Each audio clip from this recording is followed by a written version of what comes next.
You know what's funny about being erased from your own family? It doesn't happen all at once. It's not some dramatic movie scene where someone slams a door and declares you dead to them. No, it's quieter than that, more insidious. It starts with an email. Subject, gala update. I remember staring at my phone, coffee in hand, thinking it was just logistical information about the annual charity gala my family hosts every year. The Anderson Family Foundation benefit. Black tie. 400 guests. Politicians, donors, local celebrities. The event my mother has been orchestrating like a military operation since I was a child. I opened it. Given your situation, we think it's best if you sit this year out. Your presence might raise uncomfortable questions, and we want to keep the focus on the foundation's work. I'm sure you understand. Mom, my situation. My situation. I read those two words over and over until they stopped making sense. My situation. Like I was a scandal, a liability, something to be managed and contained. I didn't cry. I couldn't. The anger was too sharp, too immediate. It cut through everything else. She didn't even call. Didn't ask how I was doing. Didn't wonder if maybe, just maybe, she had the story wrong. My situation. Let me tell you about my situation. 3 years ago, I walked away from corporate law, top of my class. Job offers from every white shoe firm in the city. 6 figures straight out of law school. My parents threw a celebration dinner when I got the offer from Morrison & Blake, the most prestigious firm in the state. My father stood up, champagne glass in hand, beaming. "To our daughter?" he said. "Who's going to make partner before she's 35? My mother nodded, already planning which country club she'd tell first. My sister Jessica smiled that tight, performative smile she does so well. She was in marketing for a mid-tier pharmaceutical company at the time, pulling in decent money, but nothing like what I was about to make. Nothing like the prestige attached to my name. I was the golden child. Finally. And then I met Mrs. Patterson. She came into our firm as a client, or rather, she was brought in as a defendant in a housing discrimination case. 78 years old. Eviction notice on a building she'd lived in for 40 years because a developer wanted to flip the property into luxury condos. I was assigned to the case as a junior associate. We were representing the developer. I'll never forget sitting in that conference room, listening to my supervising partner talk about her like she was an obstacle, a problem to be solved. An unfortunate complication in an otherwise straightforward deal. "We'll offer her a settlement," he said, not even looking up from his notes. "$20,000. She'll take it. They always do." But I went to meet her. I don't know why. Maybe I needed to see her face. Maybe some part of me still believed in something beyond billable hours. She lived in a 1-bedroom apartment with photographs covering every wall. Her late husband, her children, grandchildren. 40 years of life in that building. A community she'd watched grow and change and age alongside her. She offered me tea. Her hands shook as she poured it. "I know I'm going to lose," she said quietly. "I know how this works.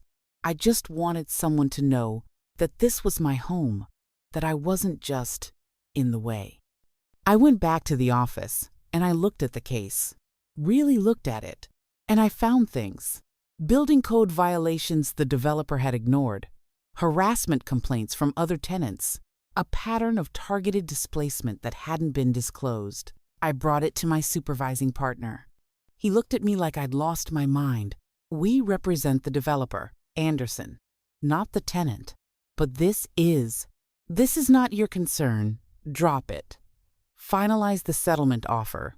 Move on." I couldn't. I won't bore you with the details of what happened next. Let's just say I made copies of everything, contacted a legal aid organization, and handed them a case they couldn't ignore. Mrs. Patterson kept her apartment. The developer paid fines. 3 other families facing eviction got to stay in their homes.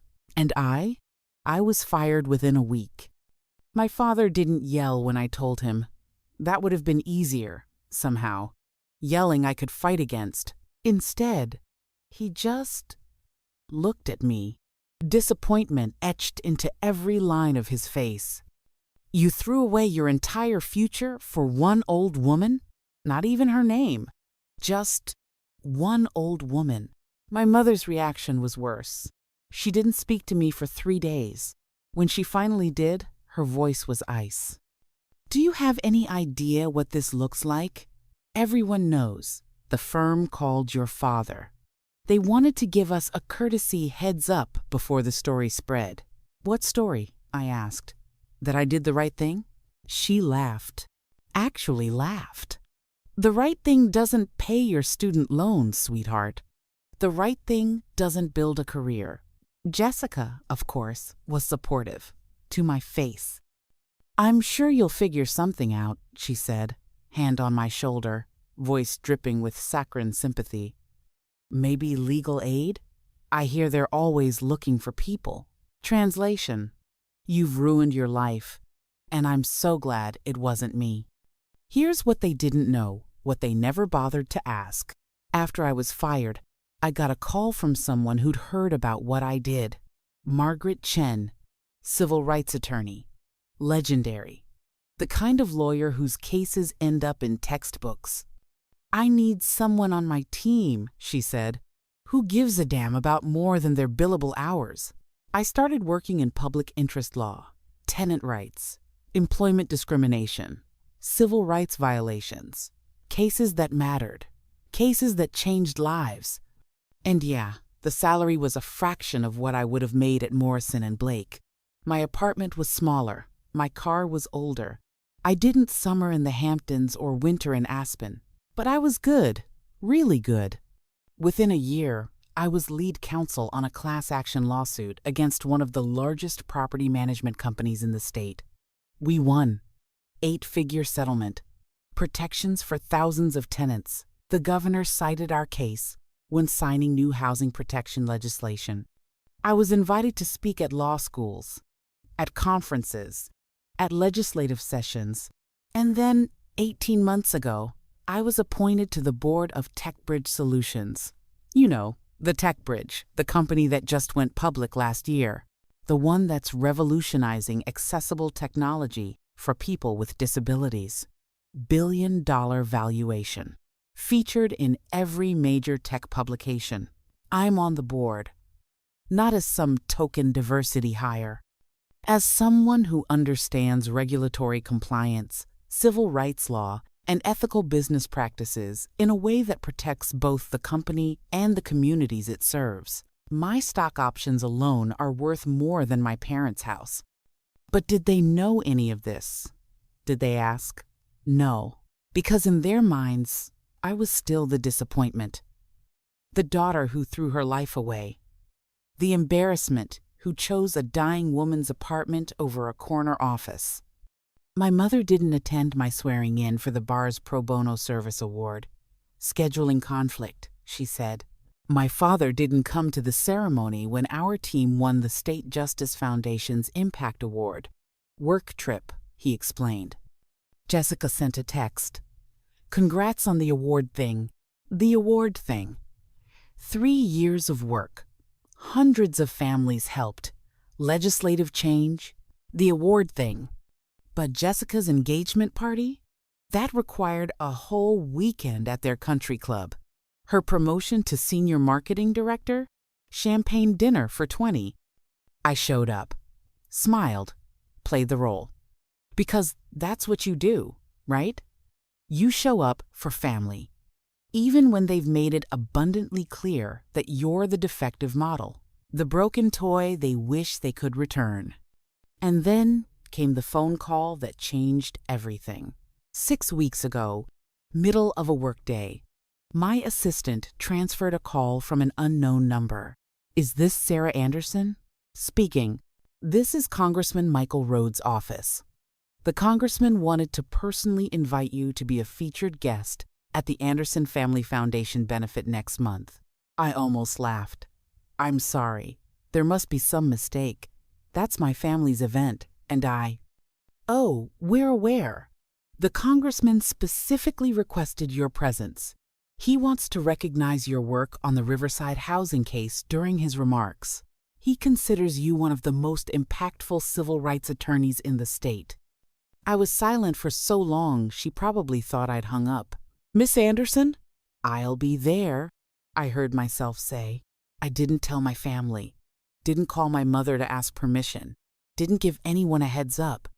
I just decided.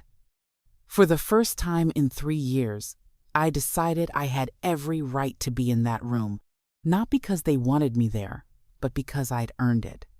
I bought a dress. Navy blue. Elegant. The kind of dress you wear when you don't need to prove anything, but you're going to command attention anyway. The night of the gala, I stood in front of my mirror for a long time. My hands were shaking. I felt 16 again, terrified of disappointing my parents, terrified of being seen. But I wasn't 16, and I wasn't asking for permission anymore. I went. The venue was the grand ballroom at the Westfield Hotel. Chandeliers, orchestra, tables that cost $5,000 a seat. I'd been to a dozen of these growing up, always tucked at my parents' table, playing the perfect daughter. Tonight, I was seated at table 4, front and center, right next to the podium. I signed in at the registration desk. The volunteer, someone I didn't recognize, smiled politely, checked my name against the list, and handed me a program. I walked into that ballroom and I swear the air changed. My mother saw me first. She was standing near the silent auction tables, mid-conversation with a donor, and her face went completely white. Not angry, not embarrassed, just shocked. She excused herself and walked toward me. That practiced smile locked in place. The smile that says everything is fine, even when it's very clearly not. Sarah, what are you doing here? Not how are you? Not you look lovely. Just what are you doing here? I was invited, I said simply. By whom? Congressman Rhodes. Her smile faltered. Just for a second. I don't understand. Why would... Mrs. Anderson! A voice boomed across the room. I turned to see Congressman Rhodes himself approaching, hand extended, grinning like we were old friends. I was hoping you'd make it. My mother's confusion was almost worth the 3 years of silence. Congressman, I said, shaking his hand. I've been telling everyone about your work, he continued, loud enough for half the room to hear. That Riverside case was a masterclass in civil rights litigation. Brilliant work. Just brilliant. My mother stood there, frozen, her brain clearly trying to recalibrate what was happening. You two know each other? She managed. The congressman looked at her, surprised. Know each other? Your daughter is one of the most respected public interest attorneys in the state, Mrs. Anderson. We've been trying to get her involved in our legislative working group for months. My mother's smile had become a grimace. Oh, how wonderful. That was just the beginning. Over the next 30 minutes, I watched my mother's understanding of reality crumble piece by piece. A federal judge stopped by our table. Sarah Anderson, I cite your Riverside brief in my housing rights seminar at the law school. Phenomenal work. The CEO of Westbridge Properties, one of my family's biggest donors, stopped mid-conversation when he saw me. Wait, you're Sarah Anderson? The TechBridge board member? I nodded. I've been trying to get a meeting with you for 6 months. Your work on accessible tech compliance is exactly what we need for our new development project. My mother just stared. I could see her trying to process, trying to fit this version of me into the narrative she'd constructed. The failure, the disappointment, the daughter who threw her life away. It didn't fit. Jessica arrived 20 minutes later, arm in arm with her fiancé, a finance bro named Preston, who wore his family's money like a personality trait. She spotted me immediately. Her face did this fascinating thing where confusion and annoyance fought for dominance. She walked over, smile bright and fake. "Sarah, oh my God, what a surprise! I didn't know you were coming." "Last-minute invitation," I said evenly. "From Congressman Rhodes." Her smile tightened. "Oh, that's nice." Preston extended his hand. "Preston Whitmore, I don't think we've met. Sarah Anderson." "Wait," he said, recognition dawning. "Anderson-like? The foundation? Andersons?" "That's right. And you're on the TechBridge board?" I nodded. He turned to Jessica, eyebrows raised. "You didn't tell me your sister was on the TechBridge board. Do you know what their stock is trading at right now?" Jessica's face flushed.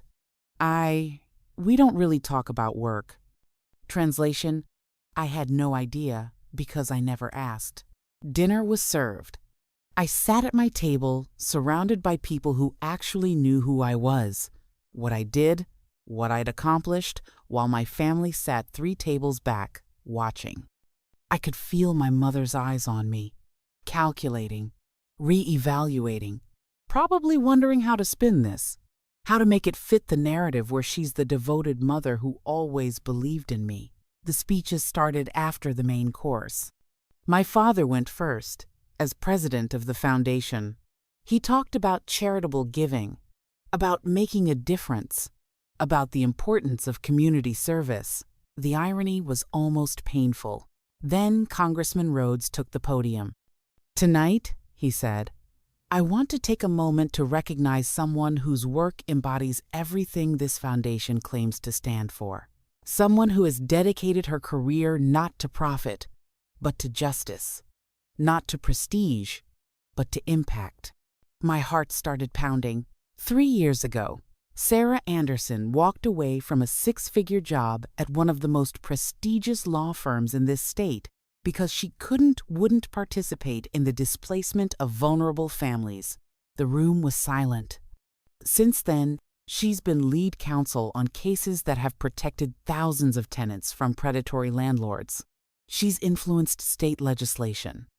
She's been appointed to the board of TechBridge Solutions, where she ensures that innovation serves accessibility and equity, not just profit. He paused, looking directly at me. "Sarah, would you please stand?" I stood. My legs felt like water.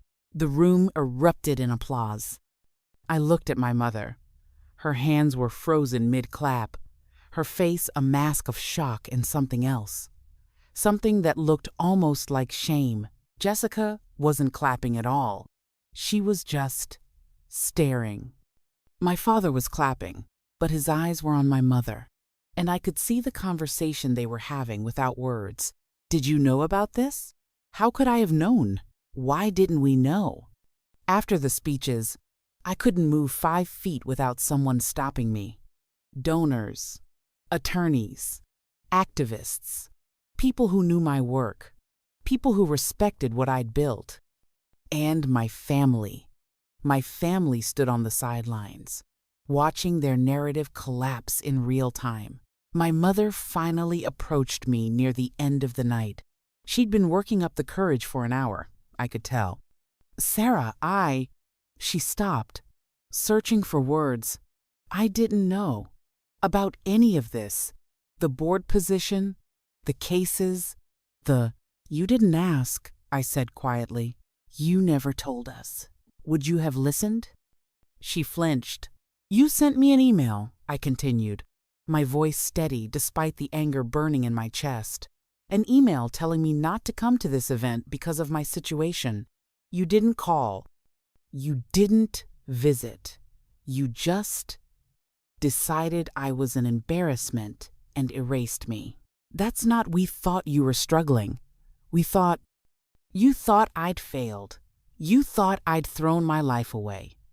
And you know what the worst part is? You never once considered that maybe, just maybe, I knew what I was doing. That maybe I'd chosen a different kind of success.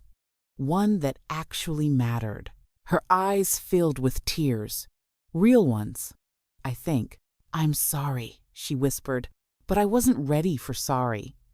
Not yet." "Do you know why you didn't know about any of this?" I asked. "It's not because I was hiding it. It's because you never cared enough to ask. You stopped seeing me the moment I stopped fitting into your idea of success." Jessica found me in the lobby after I'd escaped for some air. "We need to talk," she said.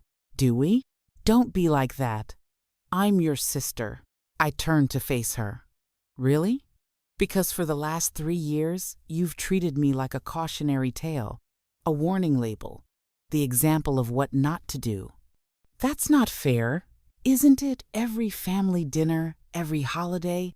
You talk about your job like it was the most important thing in the world.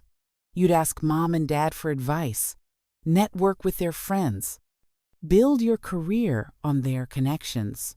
And me? I was just there, the sister who made bad choices." She opened her mouth, closed it, opened it again. "I didn't know," she finally said. "That's the problem, Jess. You could have known. You could have asked.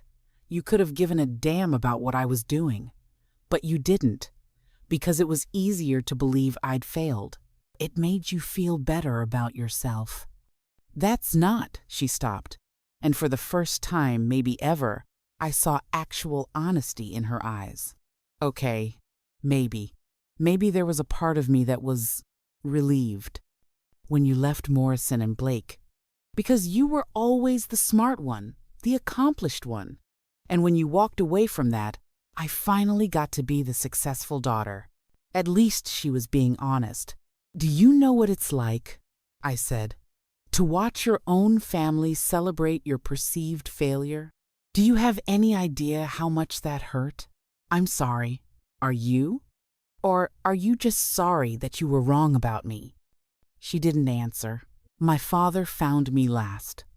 Outside, on the terrace where I'd gone to escape the noise and the stares and the sudden, suffocating weight of vindication. He didn't say anything at first, just stood beside me, looking out at the city lights.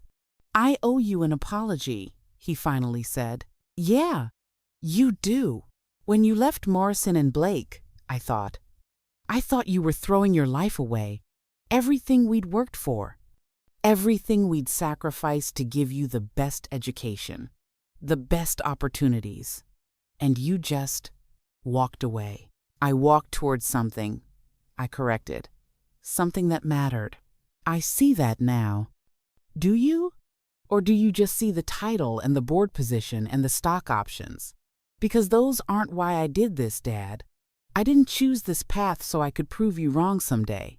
I chose it because I couldn't live with myself if I didn't." He was quiet for a long moment. "I misjudged you," he said, "completely, and I'm sorry." "You didn't misjudge me. You dismissed me. There's a difference." He nodded slowly. "You're right. You know what's strange? I'd imagined this moment 1,000 times. The moment my family realized they were wrong about me. The moment they saw what I'd built, what I'd become. In my fantasies, it felt like victory, like vindication, like triumph.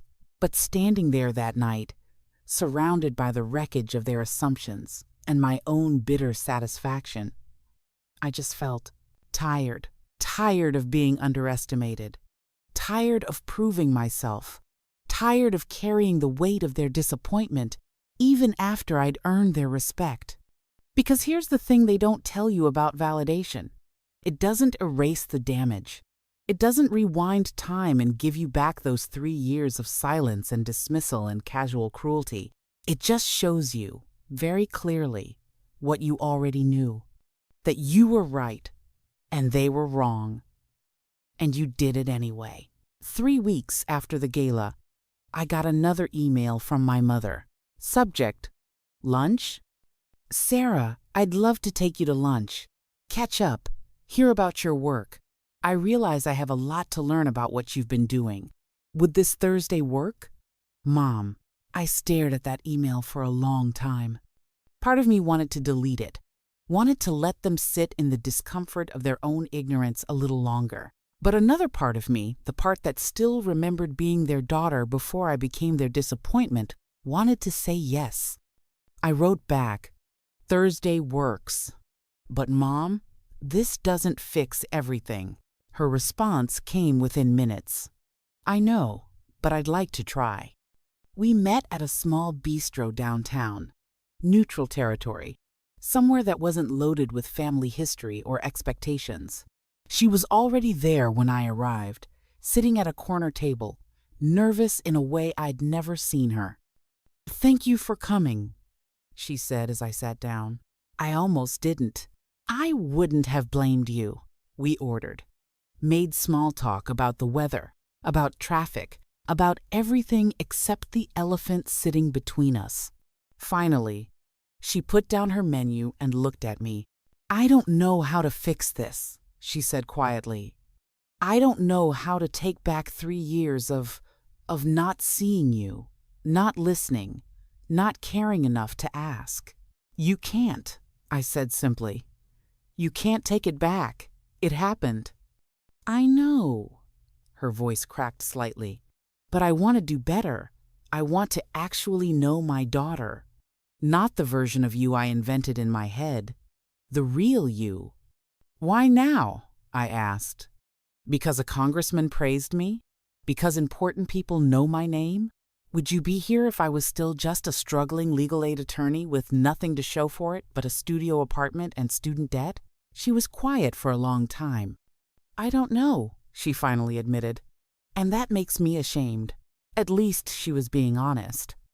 "Here's the thing, Mom. I don't need your approval anymore. I spent 3 years building a life I'm proud of, a career that matters.